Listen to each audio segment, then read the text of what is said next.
In today's video, I will show you how to deny your Android device permission to your Photos app. To get started, open the settings on your device and scroll down to click on Apps. From the Apps menu, click on App Management to see a full list of your installed applications. Scroll through the list to find Photos, the Google Photos app, and click on it. Next, click on Permissions to see what the app is currently allowed to access. Under the Allowed section, look for the specific permission you want to restrict, for example, photos and videos, and click on it. Select the option for Don't Allow.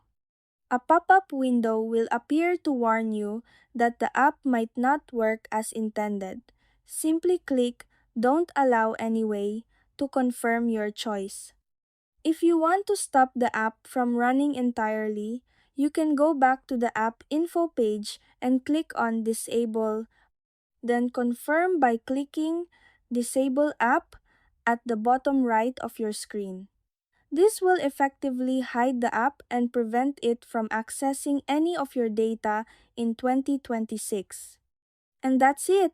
That's how you deny Android device permission to your Photos app. Thank you for watching.